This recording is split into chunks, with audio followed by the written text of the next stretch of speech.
Hello everyone and welcome to week number 5 on Eat Sleep Reef. I'm actually very excited. The tank has come a long ways in these 5 weeks and I just can't wait to share everything that's happened with you guys. So as you guys may or may not be aware if you watched my previous video, the tank did cycle in week 4. So very surprised. I really want to thank the mollies that were in there. They did an absolutely great job. I actually lost 0 mollies in the whole tank cycling process, which was great. Never saw any issues with them. So if you guys are looking to start up a new tank, I really highly recommend, if you're not going to do live rock, I really recommend you guys doing it with some mollies in there. As you can see on my tank, it was about 6 of them. So it really didn't take that many, and they did just an absolutely great job. But yeah, guys, I mean, in week number 5, quite a bit has changed in the tank. You can maybe see a few more fish here swimming around. We've got 2 clowns, 2 chromuses, and you can see them there chasing each other. We got a Bengai cardinal, and as well we have 3 mollies left in the tank. So it was a total of 6 mollies. 3 of them have been moved to another tank. I have another smaller tank at work, and those are there. They've been doing great. I'm probably going to end up giving these to my neighbor or move them also to the same tank I have up at in the office. But yeah, here what I'm going to do is show you guys kind of how it all started. Right now there is, as you guys can see, there's really no, I guess what you could call saltwater fish in the tank. These are mollies. So I went out as soon as I figured the tank cycle, I think the next day, and picked up a couple clowns, got a very small cleaning crew. The reason I did a very small cleaning crew is because I never really saw a big diatom outbreak or algae outbreak. So I didn't want to buy a lot of cleanup crew and then starve them. I'd rather buy a little bit of them and then slowly add them over time. So that's what I went ahead and did here. You can see them here acclimating and just, having a great time. And then I believe it was the next day or the next couple of days what I did, I wanted to add, a little coral in there. So I got some zoas. So you can see the zoas are in here. I believe I talked a little bit about the zoas in the other video. Not sure if I did or didn't, but you can see them there. And later that day, I think this was about the 2nd day or 3rd day after adding the clownfish, I went ahead and I purchased, which you saw in the intro clip here. There's 2 chromuses in here, and there's going to be 1 Bengai cardinal. So you can see them here. They're all like kind of just scared in a corner, getting acclimated. Typical acclimation I've done with both batches of fish you've seen is about a 15 to 20 minute acclimation. I don't have a quarantine tank, so kind of sucks on that. If there is anything laying around, I'm gonna kind of have to deal with it later. So really, my fingers crossed, hoping I don't introduce anything into this tank. But so far, everything's been absolutely great. A few days later, what I also went to go buy was a torch coral. You can see it here. I kind of pissed it off when I took it off the frag plug. I dropped it in the tank and it like hit the rock, so I really pissed it off. It hasn't opened as much as when I first purchased it, when it was in its own tank. But I'm pretty sure, over time it's gonna get unpissed off at me and, hopefully open up fully. But you can see here, it's doing great. I'm pretty sure I have it in a good placement as far as flow.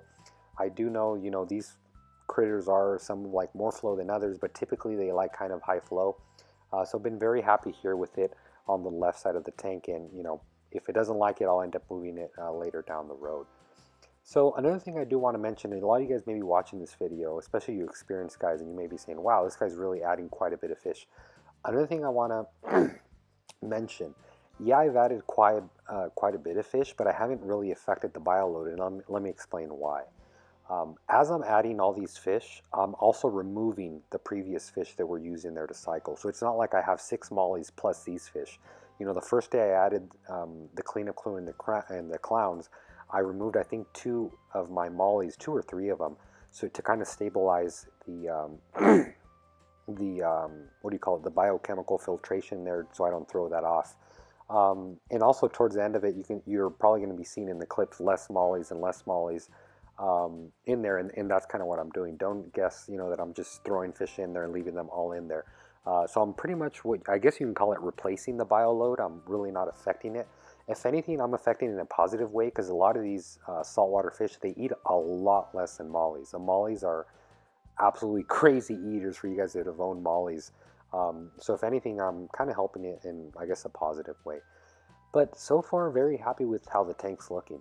You know, a question, if I was new at this and after being in it for 5 weeks, if someone asked me, how hard is it to do a saltwater tank?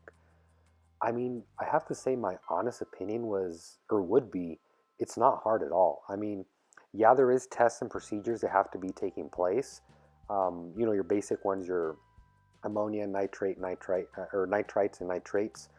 Other than that, there isn't much going on. So, is it something that when you own it, you got to be on it 24/7? I'd say no. Um, a good 30 minutes a day is probably the max maintenance you have to give on it. And honestly, I enjoy being next to the tank, so I'll spend a lot more time on it, just seeing how I can improve it. Um, excuse me, I had a cold last week, but excuse me for the cough. But yeah, I would not say it's super, super, super duper hard. I'd say it's very easy to maintain, but I really can't wait to add, a lot more fish. I'm making sure we get no ammonia spikes, none of that crazy stuff, because obviously that would kill everything in there. And so far, I've gotten no ammonia spikes. Ammonia has been down for 2 weeks. So is nitrates or nitrites, I believe. Yeah, nitrites and ammonia have been down. Nitrates are about 5 parts per million, which you don't want your water too clean. Is another thing I've found. Having some in there is beneficial for quite a few corals out there. Having too little in there, they kind of don't have any nutrients to grab from the water. But yeah, guys, I'm trying to think what else has changed. My whole setup as far as equipment, nothing has changed in the tank. Everything's been exactly the same. No complaints. The Jager, I've actually been messing a little bit more with the Jager to kind of get familiar with it. And yeah, I mean, I really haven't had anything to complain about these past few weeks. So I'm really looking forward to the coming weeks to come and just really start adding just a lot more coral in this tank to really bring it to life. So that's pretty much it for week number 5, guys. I can't wait for week number 6. I actually have quite a bit of interesting stuff. The way I edit these videos are always a week before, so I'm always, I guess, behind, if you will. So week number 6, I'm going to have a lot better stuff for you guys.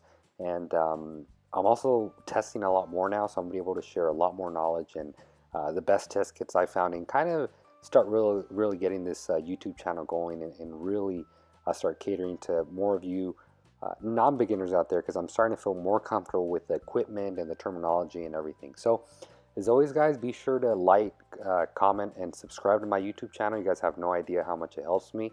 If you guys have any questions, comments, or concerns, please leave them down in the comment box below.